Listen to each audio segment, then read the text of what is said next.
ഭൗതികമായ ലോകത്തോടൊരു പ്രണയമില്ലാത്തവരാ, ആഖിറ ലോകത്ത് ചിന്തിച്ചവരാ.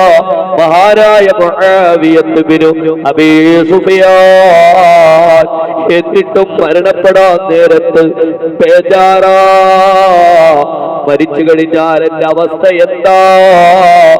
ആ ഖബറിൽ കിടക്കുമ്പോ ദുനിയവിയായ ജീവിതത്തിൽ ഞാൻ ചെയ്ത സർവ്വ സൽക്കർമ്മങ്ങളും തുണയാകുമോ എന്ന ആശങ്കയോ.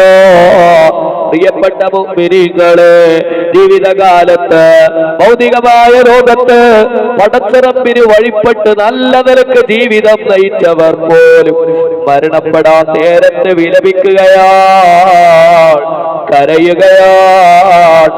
ജീവിതത്തിൽ ഒരു തെറ്റ് പോലും ചിന്തിക്കാത്തവരാ, ജീവിതത്തിൽ ഒരു കറാഹത്ത് പോലും ചെയ്യാത്തവരാ, അവർ പോലും മരണവാസന്നമായി കിടക്കുന്ന സമയത്ത് കരയുകയാ.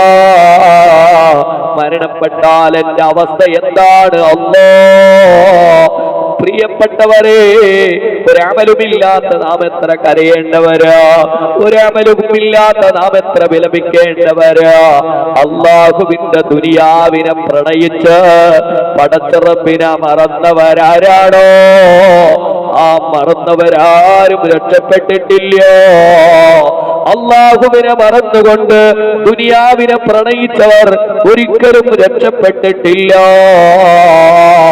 ഇന്ന് ജീവിക്കുന്ന ഭൗതികമായ ലോകത്ത് എത്രയോ ആളുകളില്ലേ, പടച്ചറപ്പ് പറഞ്ഞ സമയത്ത് നിസ്കാരമില്ല, അവർ തോന്നുന്ന സമയത്ത് വന്ന് നിസ്കരിക്കുന്നവരല്ലേ, ദുനിയാവിന്റെ പിന്നിലോടുകയാ, ദുനിയാവിലെ വ്യവഹാരങ്ങളുമായിട്ട് ജീവിതത്തിൽ ടൈം കളയുകയാ, പടച്ചറപ്പിന് ചിന്തയില്ല. അല്ലാഹു നമ്മുടെ മരണം നന്നാക്കി തരട്ടെ, ജീവിതത്തിൽ ധാരാളം നന്മകൾ ചെയ്യാൻ തൗഫീഖ് ചെയ്യുമാറാവട്ടെ.